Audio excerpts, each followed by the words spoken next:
In our last video, we talked about the law of averages and how you and I are the average of the 5 to 10 people we spend the most time with. It's really important who you have around you. In this session, I want to talk about environment. Psychologists have studied for many years that environment really impacts the way a human being thinks, how they process ideas, how they process opportunity. The environment in which one is raised up creates mindsets and thought processes and ideas. If you're raised in a home where the marriage, your mom and dad, there's a lot of infighting and a lot of arguing and a lot of anger and possibly even rage. Maybe you saw some physical abuse or emotional abuse. If you're raised in an environment that's toxic, believe it or not, as you grow older, even though you may escape the symptomatic elements of that relationship or environment, the truth is so much of that environment now is a part of the fabric of who you are. And you'll find yourself at times acting out or making choices or decisions that are not a reflection of the desire of your heart, but they are a reflection of the environment that you have absorbed. Think about the workplace.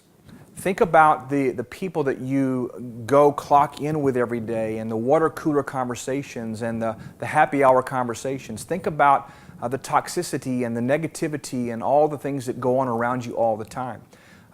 You and I have to choose. Well, we don't have to.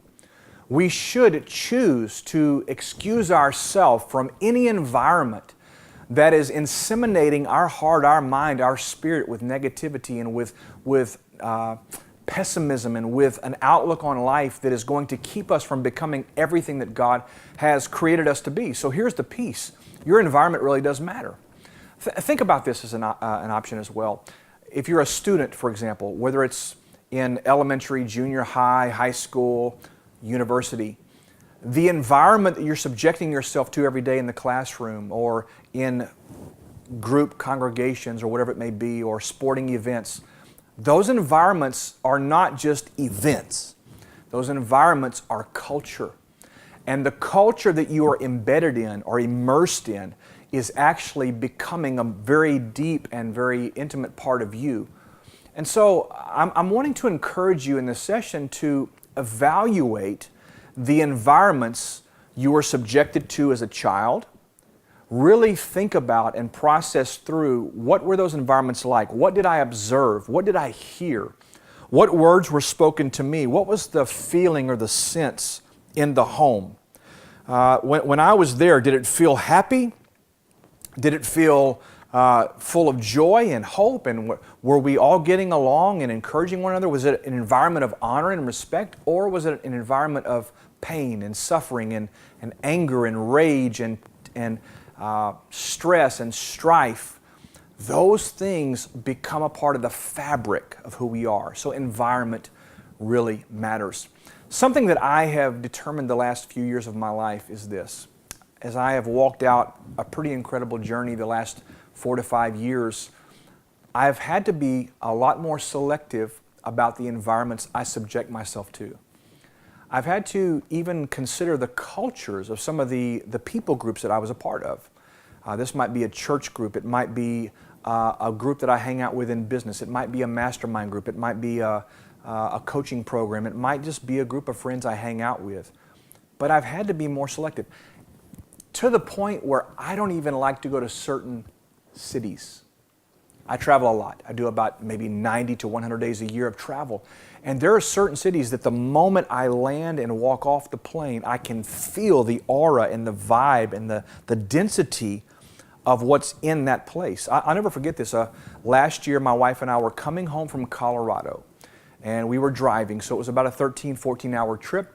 And the day or two before that, we had had a catastrophic, horrible shooting here in Dallas where a sniper was shooting police officers and taking them out on the streets of Dallas, downtown Dallas.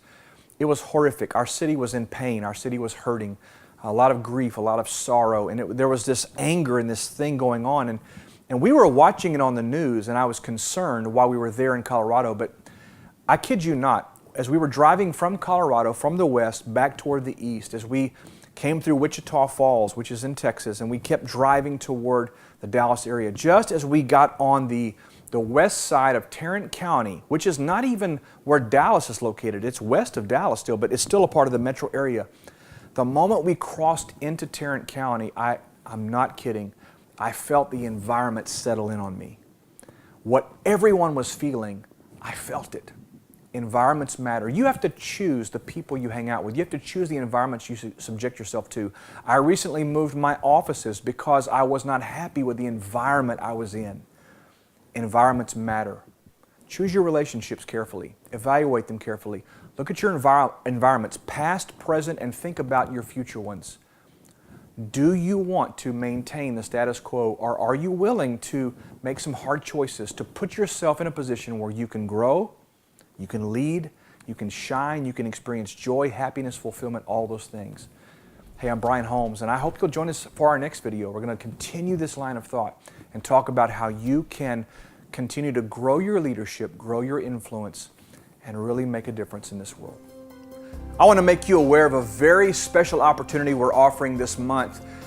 This is going to be one of the most significant pieces of training I've ever delivered. And I'm about to release to the public a series of videos that is a training system on some of the systems and formulas that have helped me to transition through this most recent season in my life and, frankly, come into one of the most productive and fruitful times of my life.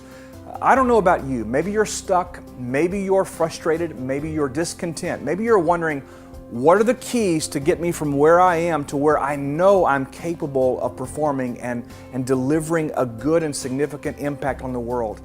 I want to teach you that. I want to share some of these secrets, some of these keys with you. And in this series of videos, you're going to learn exactly how Brian Holmes went through a sometimes tumultuous process, but we came out on the other side on a completely different level. Listen, this training is absolutely free. I'm not charging you anything for it, but you must register today. We're going to close the registration very soon. It's only open for a couple of weeks.